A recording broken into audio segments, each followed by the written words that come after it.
Aquí mandan las mujeres, me dijo Carmen con una sonrisa que no llegaba a los ojos, mientras me empujaba suavemente fuera de la cocina de mi propia casa.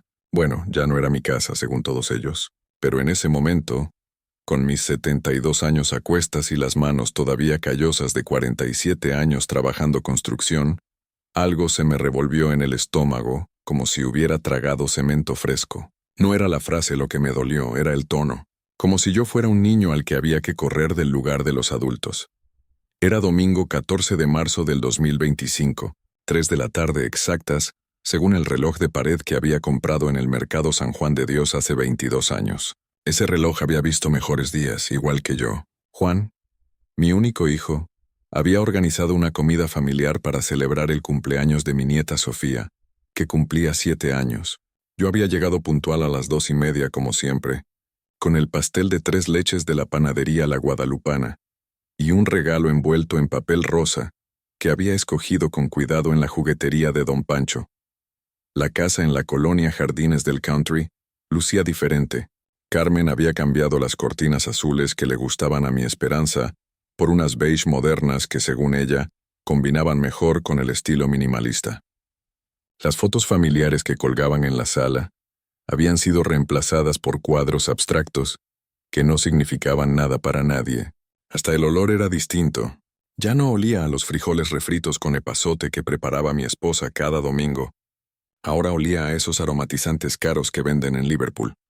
Don Carlos, mejor vaya a sentarse a la sala con los demás hombres, me dijo Carmen señalando hacia donde Juan y sus cuñados veían el partido de las Chivas en la televisión de 60 pulgadas que yo les había ayudado a comprar el año pasado.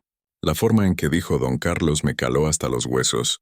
No me llamaba suegro, no me llamaba papá Carlos como hacía antes, me llamaba don Carlos como le hablarías al señor que viene a arreglar la tubería. Me quedé parado ahí, con mi camisa a cuadros azules que Esperanza me había planchado incontables domingos, antes de que el cáncer se la llevara hace 4 años, sin saber muy bien qué hacer con las manos. Juan ni siquiera volteó a verme. Estaba tan concentrado en el partido que no se dio cuenta de que su esposa acababa de sacarme de la cocina, de la casa que construí ladrillo por ladrillo.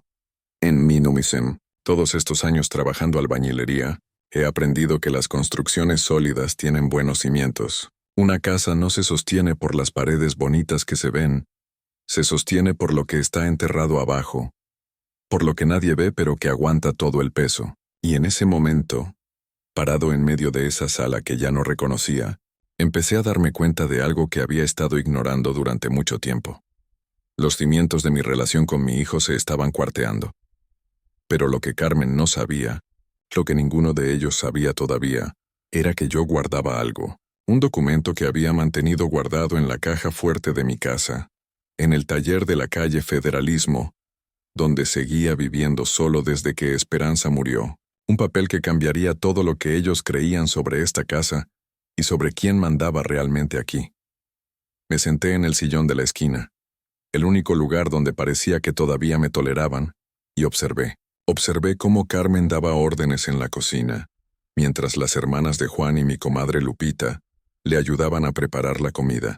Observé cómo Juan reía con sus cuñados, tan cómodo en su vida nueva, tan diferente al niño que lloraba en mis brazos cuando tenía pesadillas. Observé cómo mi nieta Sofía jugaba con sus primas, completamente ajena a las tensiones invisibles que flotaban en el aire como polvo de construcción. Llevaba 3 horas sentado en ese sillón y nadie me había dirigido la palabra más allá de un saludo cortés, como si fuera un mueble viejo que está ahí, porque nadie sabe dónde ponerlo. Carmen pasaba frente a mí llevando platos a la mesa. Juan seguía pegado a la televisión, y yo me había vuelto invisible en mi propia familia.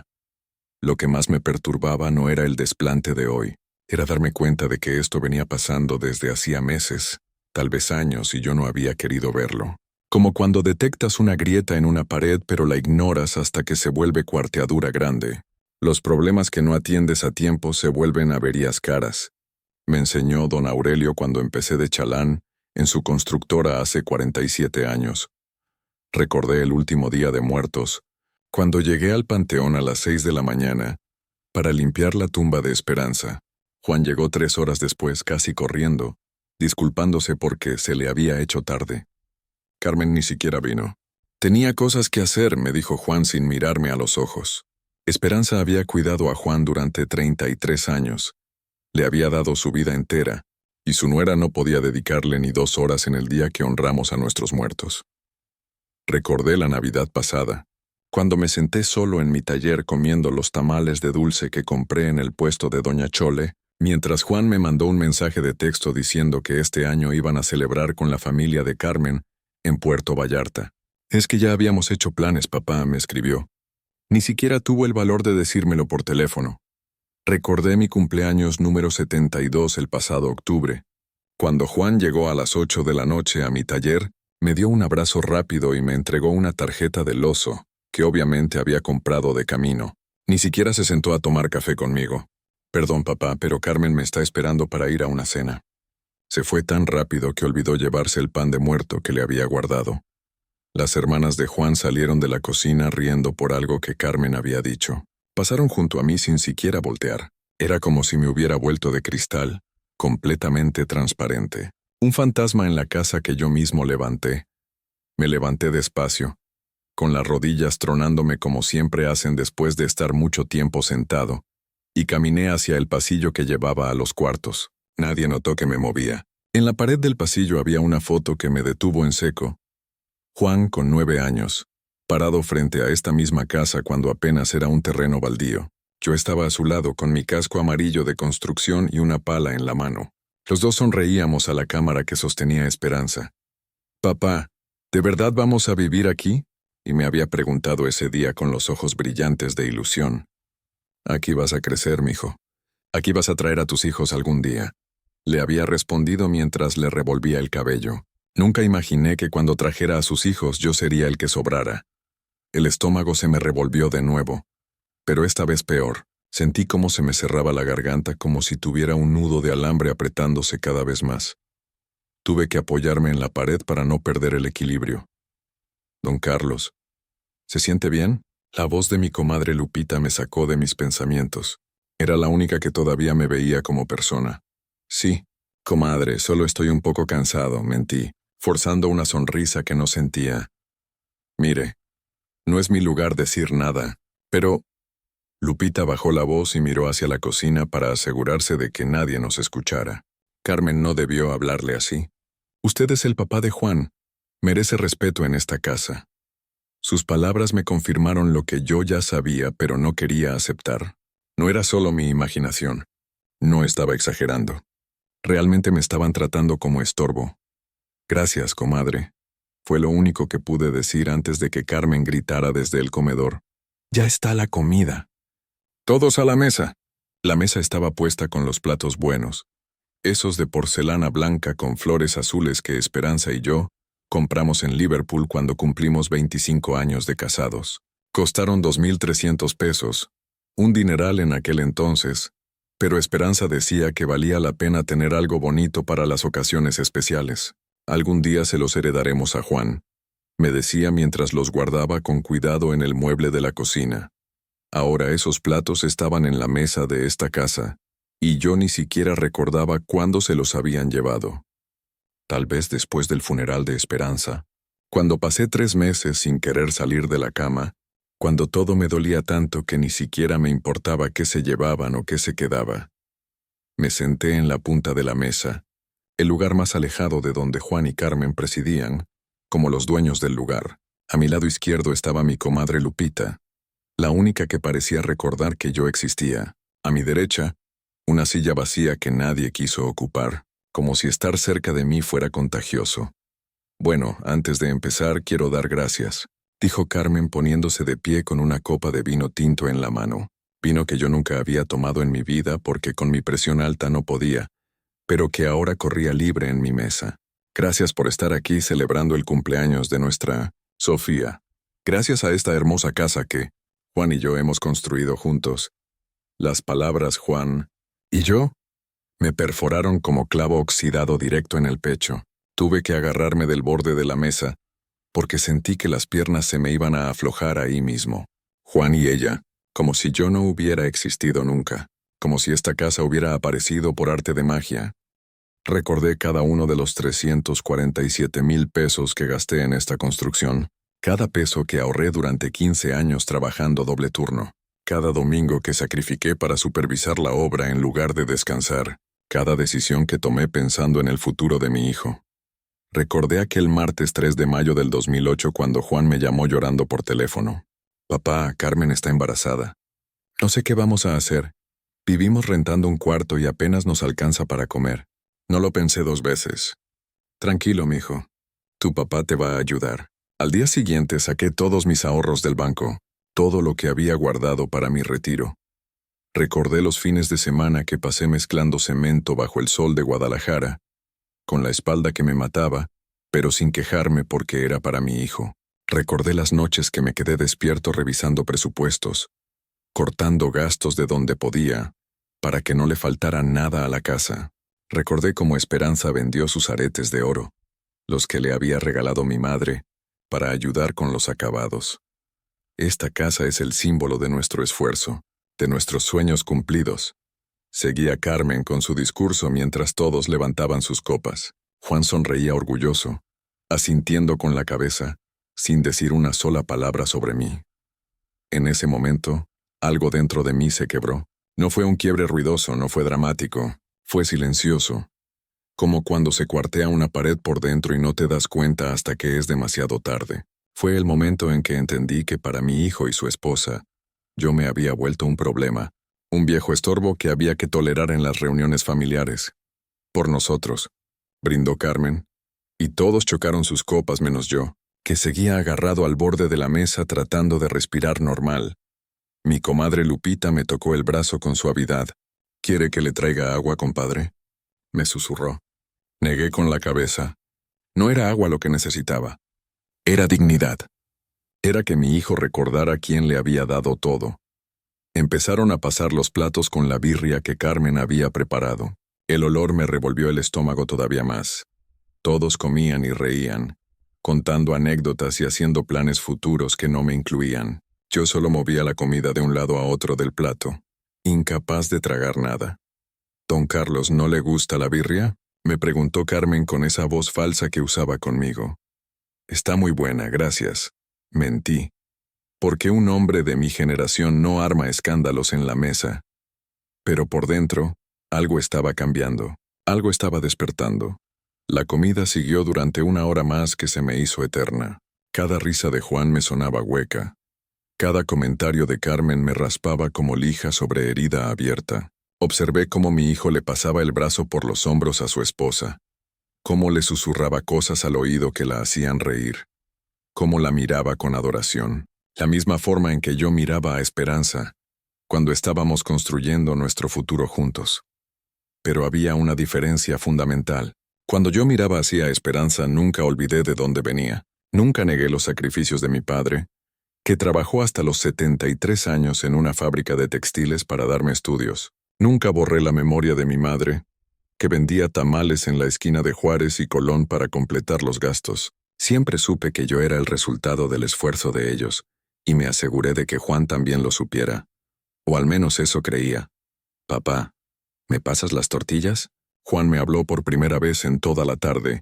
Me llamó papá, no don Carlos. Y por un segundo sentí un alivio pequeño en el pecho. Le pasé la canasta de tortillas hechas a mano, que habían comprado en alguna tortillería cara, no como las que Esperanza hacía cada mañana en el comal de barro. Gracias, dijo sin mirarme a los ojos, y volvió a su conversación con su cuñado sobre un negocio de refacciones que quería poner. Esa fue nuestra única interacción. 5 palabras en 3 horas. Después del postre, un pastel de 3 pisos que costó más de 1,200 pesos, según escuché que Carmen le decía a su hermana. Los niños corrieron al jardín a jugar. Los hombres se fueron de nuevo a la sala para el segundo tiempo del partido. Las mujeres se quedaron en el comedor tomando café y chismeando. Y yo me quedé sentado en mi silla de la punta, sin saber a qué grupo pertenecía. Ya no era parte de los hombres que hablaban de negocios y deportes. No podía estar con las mujeres en su círculo cerrado. Era un satélite orbitando alrededor de una familia que alguna vez fue mía. Me levanté despacio y caminé hacia el jardín, donde mi nieta Sofía jugaba con sus primas. Al verme, Corrió hacia mí con los brazos abiertos. «Abuelito, ¿quieres jugar conmigo?» Su sonrisa era tan pura, tan genuina, que por un momento olvidé todo el dolor que cargaba. «Claro que sí, princesa», le dije agachándome con dificultad para estar a su altura. Me mostró la muñeca nueva que le habían regalado. Una Barbie cara con accesorios y todo. «¿Te gustó tu pastel, abuelito?», me preguntó con esos ojos grandes que me recordaban tanto a Juan cuando era niño. Estaba delicioso, mi vida. ¿La estás pasando bien en tu fiesta? Sí, pero extraño a la abuelita Esperanza. Mami dice que ella está en el cielo, ¿verdad? El nudo en la garganta regresó con fuerza. Sí, mi amor. Tu abuelita te está cuidando desde el cielo. Lo que no le dije fue que su abuelita estaría llorando si viera cómo me trataban en esta casa. Sofía, ven acá, te están buscando, gritó Carmen desde la puerta de la cocina. Mi nieta me dio un beso en la mejilla y salió corriendo. Carmen me miró con una expresión que no pude descifrar completamente, pero que definitivamente no era amistosa. Volví a entrar a la casa y me topé con Juan en el pasillo. Por fin, una oportunidad de hablar con mi hijo a solas. «Hijo, ¿podemos platicar un momento?» «Ahorita no, papá, voy al baño», me dijo pasando de largo. Pero no iba al baño. Lo vi dirigirse a la recámara principal y cerrar la puerta. Estaba evitándome. En tantos años trabajando construcción aprendí a leer las señales. Cuando una estructura empieza a ceder, primero aparecen señales pequeñas, grietas mínimas, sonidos extraños, movimientos casi imperceptibles. Si las ignoras, todo se viene abajo de repente, y yo había estado ignorando las señales durante mucho tiempo. Me acerqué a la ventana del comedor y miré hacia la calle. Mi camioneta Ford del 98 estaba estacionada junto a la Nissan Versa nueva de Juan y el Mazda CX-5 de Carmen. 3 generaciones de vehículos, 3 generaciones de esfuerzo. Pero ellos solo veían los 2 carros nuevos, no la camioneta vieja que los había hecho posibles. Era hora de que recordaran. Eran las 6 de la tarde cuando empezaron a despedirse los invitados. Uno por uno fueron saliendo, dándome palmadas en el hombro o besos en la mejilla de despedida. Esos gestos automáticos que hace la gente por cortesía, pero sin sentimiento real. Mi comadre Lupita fue la última en irse. «Compadre, cuídese mucho», me dijo apretándome la mano con fuerza. «Y recuerde que usted vale más de lo que ellos le hacen sentir». Sus ojos me decían que sabía exactamente lo que estaba pasando, que ella también había visto lo invisible que me habían vuelto. Cuando cerró la puerta, quedamos solo Juan, Carmen, Sofía y yo en esa casa que de repente se sintió más grande y más vacía. Sofía se había quedado dormida en el sofá, agotada de tanto jugar. Carmen la cargó y se la llevó a su cuarto. Juan empezó a recoger los vasos sucios de la sala. Me quedé parado en el comedor, mirando el desastre de platos sucios, servilletas arrugadas y restos de comida. Esta era mi oportunidad, tal vez la última que tendría en mucho tiempo para hablar con mi hijo sin interrupciones. «Juan, necesito hablar contigo», le dije con voz firme pero tranquila. Los hombres de mi generación no gritamos para hacernos escuchar, hablamos claro y directo.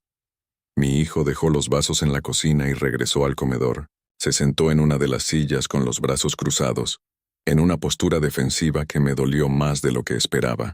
«¿Qué pasa, papá? ¿Qué pasa?», repetí sus palabras, sintiendo cómo la indignación que había estado conteniendo toda la tarde empezaba a subir como agua hirviendo. «¿De verdad me preguntas qué pasa? No entiendo a qué te refieres. Juan, tu esposa me sacó de la cocina hoy como si fuera un perro callejero. Me dijo que aquí mandan las mujeres. En esta casa. En esta casa». El énfasis en la última palabra fue involuntario, pero necesario. Juan suspiró con cansancio, como si yo fuera un niño berrinchudo que no entiende razones. «Papá, Carmen no quiso ofenderte. Solo estaba bromeando. Tú sabes cómo es ella, le gusta hacer chistes». «¿Chistes?». La palabra me salió más fuerte de lo que pretendía. «Hijo, no fue un chiste. Fue un desplante. Y no es la primera vez. Llevo meses, años tal vez, sintiéndome como un estorbo cuando vengo a visitarlos». «Estás exagerando», dijo Juan desviando la mirada hacia la ventana, evitando mis ojos igual que cuando mentía de niño. El pecho se me cerró como si alguien me hubiera puesto una prensa. Las manos me empezaron a temblar ligeramente, igual que cuando el doctor me dio el diagnóstico de presión alta hace 5 años. Tuve que sentarme porque las piernas me flaquearon. ¿Sabes qué es lo que más me duele, hijo? Mi voz se quebró apenas, pero me recompuse rápido. No es que me falten al respeto. Es que tú lo permitas. Es que tú estés ahí viendo cómo tu esposa me trata como basura y no digas nada. No es así, papá. Juan se puso de pie, alzando la voz por primera vez. Tú siempre has sido muy sensible. Carmen te aprecia, yo te aprecio, pero tienes que entender que esta es nuestra casa ahora. Nosotros tomamos las decisiones aquí. Nuestra casa. Esas dos palabras flotaron en el aire como sentencia de muerte. Carmen apareció en ese momento en la entrada del comedor, con los brazos cruzados y una expresión de molestia apenas contenida. ¿Qué está pasando aquí? Van a despertar a Sofía con sus gritos. Tu suegro dice que lo traté mal hoy, dijo Juan con un tono que me partió el alma. No me defendió. No le explicó lo que realmente había pasado. Me puso a mí como el problema. Don Carlos. Carmen se acercó con esa sonrisa falsa que ya conocía tan bien. Si lo ofendí con mi comentario, le pido disculpas. Pero tiene que entender que esta casa tiene sus dinámicas. Juan y yo trabajamos muy duro para mantenerla. Ahí estaba, la mentira perfecta envuelta en papel de regalo. Ellos trabajaban duro. Ellos mantenían la casa, como si yo nunca hubiera existido, como si esta construcción hubiera brotado del suelo por voluntad divina. Algo dentro de mí se endureció como el concreto cuando fragua. Miré a mi hijo, luego a mi nuera, y tomé una decisión que había estado posponiendo durante demasiado tiempo. Está bien, dije poniéndome de pie con toda la dignidad que me quedaba. Entiendo perfectamente. Salí de esa casa a las 7:30 de la noche con el sabor amargo de la humillación pegado en la boca como cemento seco. Subí a mi camioneta Ford del 98, la misma que había usado durante años para transportar materiales de construcción, y me quedé sentado con las manos en el volante sin arrancar. Desde ahí podía ver la fachada de la casa a través del retrovisor, las luces cálidas que salían por las ventanas, el jardín bien cuidado, la reja de herrería que yo mismo había diseñado. Todo se veía perfecto desde afuera. Nadie imaginaría el dolor que cargaba por dentro. Arranqué la camioneta y manejé en silencio por las calles de Guadalajara rumbo a mi taller en la calle Federalismo. El tráfico del domingo por la noche era ligero. Pasé por el mercado San Juan de Dios que ya estaba cerrado, por la iglesia de San Francisco donde Esperanza y yo nos habíamos casado hace 43 años, por la panadería La Guadalupana donde había comprado el pastel de esta mañana. Cada lugar me recordaba una vida que ya no existía, una vida donde yo era importante para alguien. Cuando llegué a mi taller, lo primero que hice fue prepararme un café en la cafetera vieja que Esperanza me había regalado cuando cumplí 50 años. El café me salió más amargo de lo normal, o tal vez todo me sabía amargo después de lo que había vivido hoy.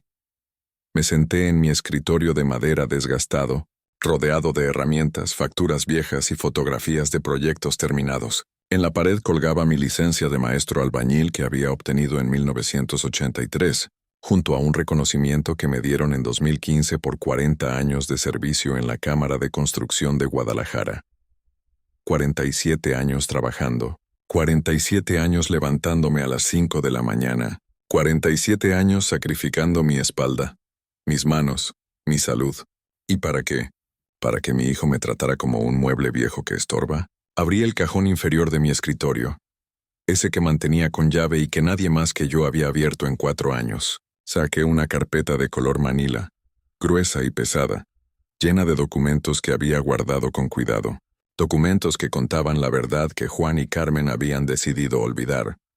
Dentro estaban los recibos de todos los pagos que hice durante la construcción de esa casa, cada factura del cemento, cada comprobante de la varilla, cada ticket de los acabados. Todo organizado por fecha, todo con mi nombre, Carlos Ochoa. No el de Juan, el mío.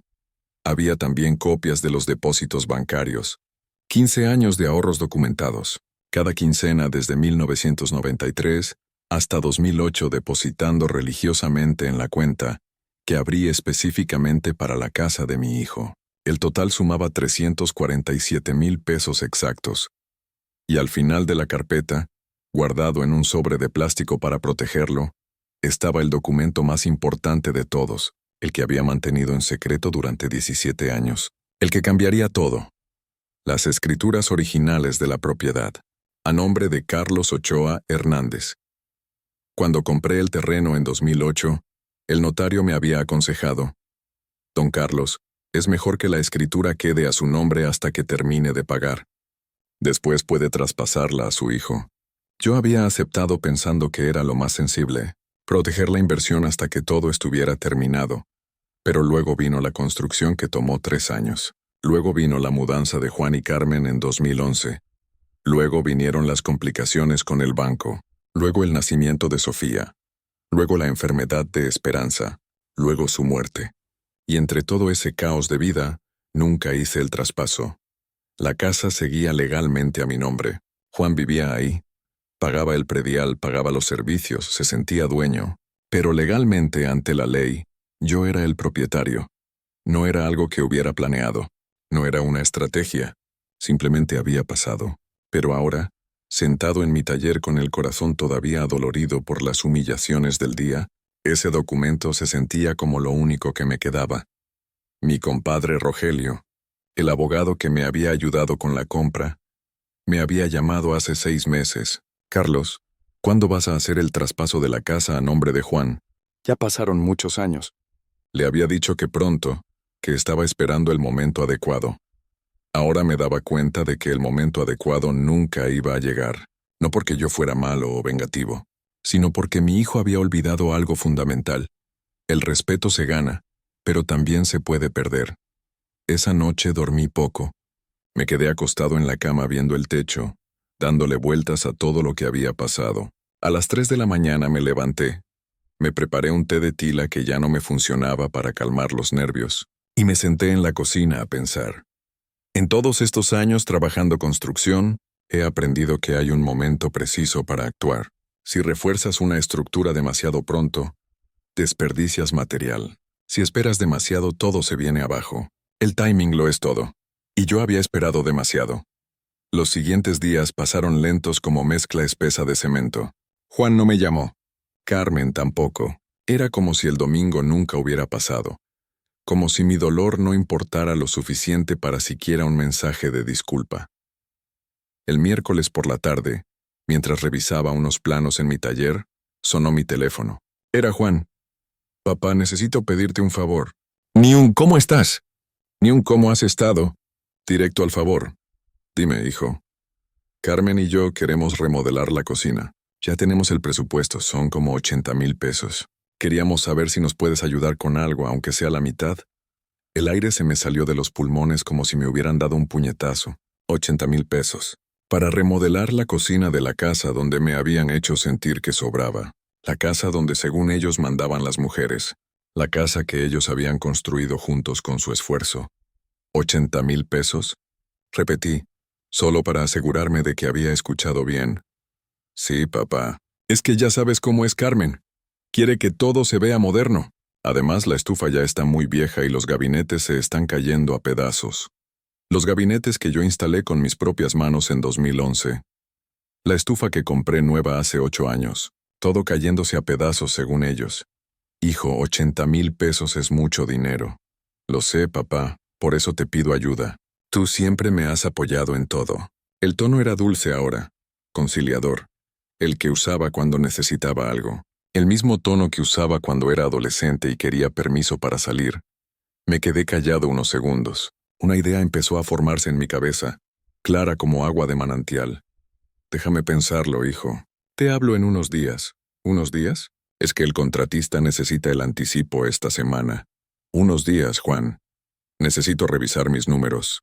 Colgué antes de que pudiera insistir. Esa llamada me confirmó lo que ya sabía. Para mi hijo yo solo era útil cuando necesitaba dinero. El resto del tiempo era un estorbo que toleraban por obligación. Al día siguiente en la mañana llamé a mi compadre Rogelio, el abogado. Nos encontramos en su oficina del centro, en un edificio viejo cerca de la catedral. Rogelio tenía 68 años, casi mi edad, y llevaba 35 años ejerciendo. Carlos, me da gusto verte, compadre. ¿Qué te trae por aquí? Le expliqué todo. Le conté del domingo, de la frase de Carmen, del desplante, de la llamada de Juan pidiendo 80,000 pesos. Le mostré las escrituras que seguían a mi nombre. Rogelio me escuchó con atención, asintiendo de vez en cuando, tomando notas en un cuaderno amarillo. Compadre, Legalmente la casa es tuya. Si quieres recuperarla, puedes hacerlo, pero tienes que estar seguro porque esto va a causar problemas familiares grandes. Los problemas familiares ya los tengo, Rogelio. La diferencia es que ahora yo voy a tener la dignidad. Mi compadre me miró por encima de sus lentes, estudiándome como estudia un ingeniero, una estructura antes de reforzarla. Está bien. ¿Qué quieres hacer exactamente? Quiero que redactes una carta, una notificación legal informándole a Juan que la propiedad está a mi nombre y que necesito que desocupen la casa en 30 días. Las palabras salieron de mi boca firmes, sin dudar. Rogelio dejó de escribir y me miró fijamente. Carlos, ¿estás seguro? Es tu hijo, tu única familia. Mi única familia me trata como basura, compadre, y un hombre puede aguantar muchas cosas en la vida, pero llega un momento en que tiene que decidir entre el amor y la dignidad. Yo escojo la dignidad. Rogelio asintió despacio. Dame 3 días para preparar todo. Pero Carlos, piénsalo bien estos 3 días. Una vez que se envíe esa carta ya no hay vuelta atrás. No necesito 3 días. Ya lo pensé durante 17 años. El lunes siguiente, exactamente a las 10 de la mañana, un notificador tocó la puerta de la casa en Jardines del Country. Carmen abrió, recibió el sobre Manila, firmó de recibido sin saber lo que contenía, y cerró la puerta pensando que sería algún recibo o publicidad. Yo lo supe porque Rogelio me llamó inmediatamente después. Ya está hecho, compadre. La notificación fue entregada. Colgué el teléfono y me quedé sentado en mi taller, con las manos temblando ligeramente, no de miedo, sino de algo que no había sentido en mucho tiempo. Control sobre mi propia vida. Juan me llamó 2 horas después. Su voz sonaba diferente, alterada, casi histérica. «Papá, ¿qué es esto? ¿Una demanda de desalojo? ¿Estás loco?» «No es una demanda, hijo. Es una notificación informándote que la casa está a mi nombre y que necesito que la desocupen. Pero esta es nuestra casa. Llevamos viviendo aquí 14 años. Es mi casa, Juan, siempre lo ha sido. Las escrituras nunca se traspasaron. Revisa los documentos que te enviaron. Todo está ahí legal y claro». Escuché cómo respiraba agitadamente del otro lado. Escuché la voz de Carmen de fondo gritando algo que no alcancé a distinguir. «Papá, no puedes hacernos esto. Tenemos una niña. ¿Dónde vamos a vivir? Tendrán que buscarlo igual que millones de familias que rentan. O pueden comprar algo con su dinero, ese dinero con el que trabajan tan duro para mantener la casa. Esto es una venganza. Te estás vengando porque Carmen hizo un comentario el domingo. Ahí estaba. Minimizando todo, reduciendo años de desprecios a un comentario. No es venganza, hijo. Es justicia. Durante 17 años te he permitido vivir en una casa que yo construí, que yo pagué, que está legalmente a mi nombre. Y ustedes lo único que han hecho es tratarme como estorbo. Nosotros pagamos los servicios. Nosotros mantenemos la casa. Pagar servicios no te hace dueño, Juan. Yo también pago servicios en mi taller y eso no lo hace mío, es rentado. La diferencia es que ustedes nunca me pagaron renta. Vivieron gratis durante 14 años en una propiedad de 347,000 pesos. El silencio del otro lado fue largo. Podía escuchar cómo las matemáticas se acomodaban en su cabeza. 14 años sin pagar renta. ¿Cuánto habrían ahorrado? ¿Cuánto habrían gastado en carros nuevos, viajes, ropa de marca, remodelaciones innecesarias? Papá, por favor, ¿podemos arreglar esto? Ven a la casa, hablemos con calma. Ya intenté hablar el domingo. Me corrieron de la cocina y me dijeron que ahí mandaban las mujeres. Ahora las escrituras dicen quién manda realmente. Carmen ya te pidió disculpas. No, Juan. Carmen me dijo que tenía que entender las dinámicas de la casa. Eso no es una disculpa, es una justificación. Escuché que Carmen le arrebataba el teléfono. Don Carlos, usted no puede hacernos esto. Somos su familia. Su voz ya no tenía esa dulzura falsa. Ahora sonaba desesperada. Ustedes dejaron de tratarme como familia hace mucho tiempo, Carmen. Me trataron como banco, como empleado, como estorbo. Nunca como familia. Usted está destruyendo la vida de su nieta. ¿Qué va a pensar Sofía cuando le digamos que su abuelo nos quitó la casa? Esa frase me dolió, lo admito. Sentí cómo se me apretaba el pecho como si me hubieran puesto una prensa, pero no iba a dejarme manipular. Sofía va a entender algún día que su abuelo se hizo respetar, y va a aprender algo importante, que la ingratitud tiene consecuencias. Ahora, Tienen 30 días según la notificación. Les sugiero que empiecen a buscar opciones. Esto no se va a quedar así. Vamos a pelear esto legalmente. Perfecto. Mi abogado los espera. Tiene todos los documentos originales, todos los recibos, todas las pruebas de que la casa es mía. Ustedes tienen 0 papeles que digan lo contrario. Colgué el teléfono. Las manos me seguían temblando, pero ahora también sentía algo más.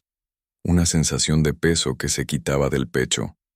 Como cuando terminas de cargar bultos de cemento después de horas y finalmente puedes respirar hondo. Habían pasado 17 años. 17 años donde sacrifiqué mi dignidad por mantener la paz. Pero la paz construida sobre humillación no es paz real, es cobardía disfrazada. Y yo ya no era un cobarde.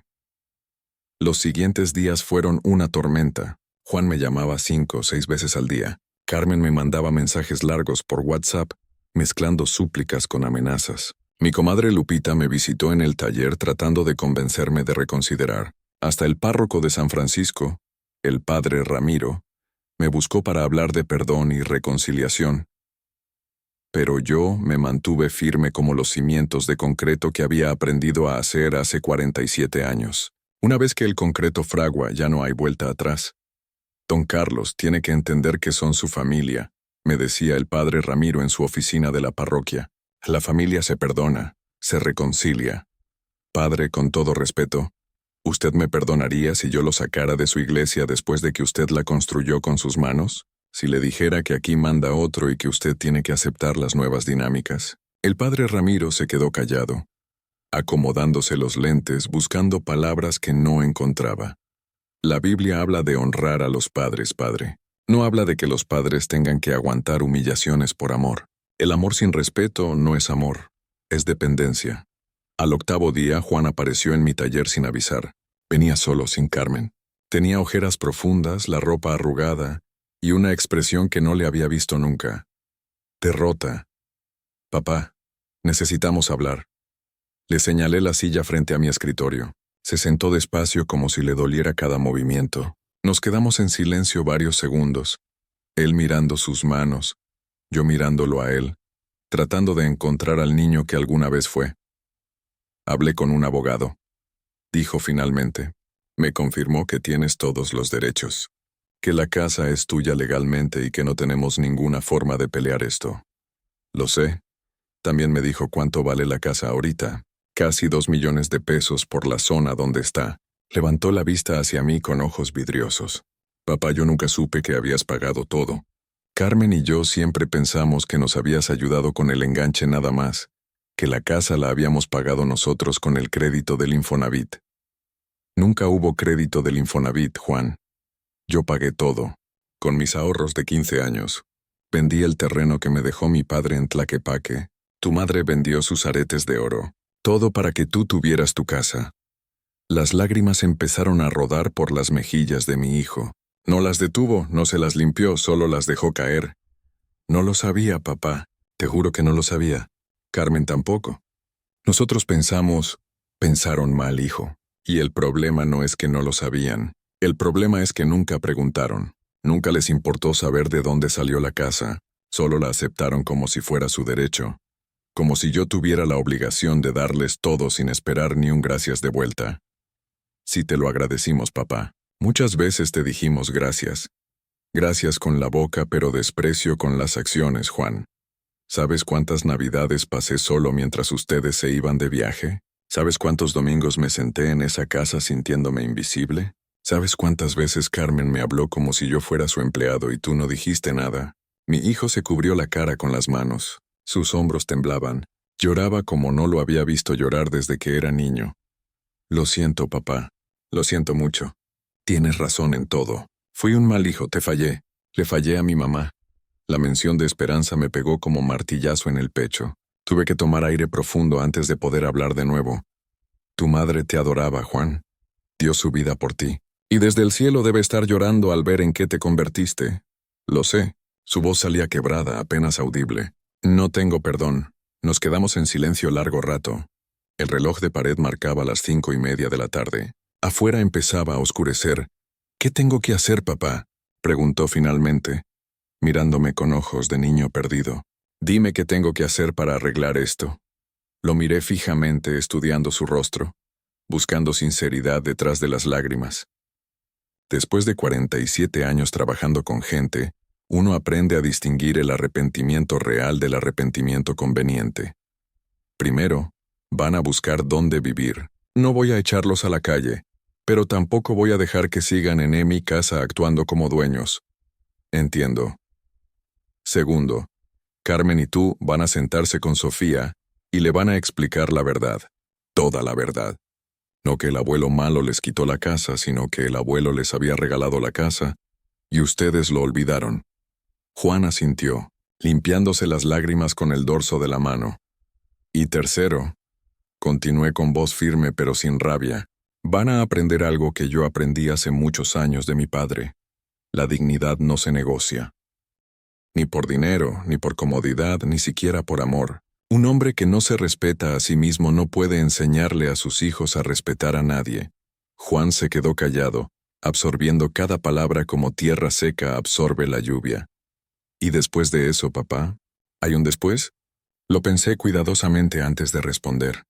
En todos estos años trabajando construcción aprendí que hay estructuras que se pueden reparar y estructuras que es mejor demoler y empezar de nuevo. Las relaciones familiares son como esas estructuras. Después depende de ustedes. Si aprenden la lección, si demuestran con acciones que entienden lo que hicieron mal, tal vez podamos reconstruir algo. No será lo mismo que teníamos antes porque eso ya se rompió, pero podría ser algo nuevo, algo mejor, construido sobre respeto real. ¿Y la casa? La casa se queda a mi nombre siempre. Si algún día decido regalárselas a Sofía cuando sea mayor, será mi decisión. Pero ustedes dos nunca más van a presumir que es de ustedes. Nunca más van a olvidar quién la construyó. Mi hijo asintió despacio. Se puso de pie con dificultad, como si cargara bultos de cemento en los hombros. Papá, te prometo que voy a hacer las cosas bien. Carmen y yo vamos a buscar un lugar para rentar. Vamos a hablar con Sofía. Y vamos a ganarnos tu respeto otra vez aunque nos tome años. Eso espero, hijo. Porque un hombre puede perdonar muchas cosas. Pero lo que no puede hacer es vivir sin dignidad. Juan caminó hacia la puerta pero se detuvo antes de salir. Te amo, papá. Sé que no te lo he demostrado, pero te amo. Y lamento mucho haberte hecho sentir que no importabas. Yo también te amo, Juan. Por eso estoy haciendo esto. Porque a veces amar a alguien significa enseñarle que tú también mereces ser amado. Cuando se fue, me quedé sentado en mi escritorio viendo la foto de Esperanza que tenía en un marco de madera. En la foto ella sonreía, con su vestido floreado azul y su rebozo de Oaxaca, parada frente a la casa el día que Juan se mudó. Lo hice, vieja, le dije en voz baja. Me hice respetar, como tú me habrías pedido que hiciera si estuvieras aquí. Las semanas siguientes, Juan y Carmen buscaron un departamento para rentar en la colonia Chapalita. No era tan grande como la casa, no estaba en zona tan exclusiva, pero era lo que podían pagar con sus ingresos reales. La mudanza fue silenciosa, sin el drama que yo había esperado. Carmen vino a verme una tarde al taller. Venía sola, sin Juan, con los ojos hinchados de tanto llorar. Don Carlos, vengo a pedirle perdón de verdad, no de palabras sino de corazón. Fui una mala nuera. Lo traté mal y no tengo justificación. Solo puedo prometerle que voy a ser mejor persona. La miré fijamente, buscando falsedad en sus palabras, pero solo encontré vergüenza genuina. Carmen, el perdón es un proceso, no un momento. Se gana con el tiempo y con acciones. Demuéstrame que cambiaste y hablaremos. Ella asintió. Se secó las lágrimas y se fue sin decir más. Sofía me visitaba cada sábado en el taller. Juan cumplió su palabra y le explicó toda la verdad. Mi nieta ahora me miraba diferente, con un respeto que antes no estaba ahí. Abuelito, ¿es cierto que tú construiste nuestra casa con tus manos? Me preguntó un sábado mientras tomábamos helado de coco en la nevería de Don Chava. Así es, princesa. Cada ladrillo, cada pared, cada ventana. Papi dice que él y mami fueron malos contigo, que te hicieron sentir feo. Sí, mi amor. Pero lo importante es que ahora están aprendiendo. Los errores se pueden perdonar cuando la persona realmente quiere cambiar. ¿Tú los vas a perdonar, abuelito? La miré a los ojos. esos ojos grandes que me recordaban tanto a Esperanza. El perdón no significa olvidar lo que pasó, Sofía. Significa decidir no dejar que el rencor te coma por dentro. Yo ya los perdoné en mi corazón, pero la confianza se tiene que reconstruir poco a poquito como se construye una casa. Pasaron 3 meses. Juan me llamaba cada semana para platicar. Me invitaba a comer a su departamento nuevo, me preguntaba cómo estaba mi salud. Carmen me saludaba con respeto genuino, me preparaba café como me gustaba. Ya no me decía Don Carlos, sino Papá Carlos. Las cosas no volvieron a ser como antes, eso era imposible. Pero se construyó algo nuevo, algo diferente, algo más honesto. Una tarde de junio, mientras tomábamos café en mi taller, Juan me preguntó: «Papá, ¿algún día podrás confiar en mí otra vez?» «Ya confío en ti, hijo, pero ahora es una confianza diferente, una confianza que se ganó con humildad, no con derecho, y esa confianza vale más que cualquier casa». Mi hijo sonrió, con lágrimas en los ojos, y me abrazó como no me había abrazado en años. La verdad es que un hombre no necesita mucho para ser feliz, solo necesita que lo traten con la dignidad que se merece, y si para conseguir esa dignidad tiene que poner límites, incluso a su propia sangre, entonces así debe ser. Porque al final de la vida, cuando estés frente a tu propia conciencia, la única pregunta que importa es: ¿te respetaste a ti mismo? Yo ahora puedo responder que sí. Si esta historia te tocó el corazón, dame un like y compártela con alguien que necesite recordar que la dignidad no se negocia. Suscríbete al canal para más historias de vida real que te harán reflexionar. Y dime en los comentarios, ¿hice lo correcto o fui muy duro con mi hijo? ¿De qué ciudad me estás escuchando? Tu opinión me importa.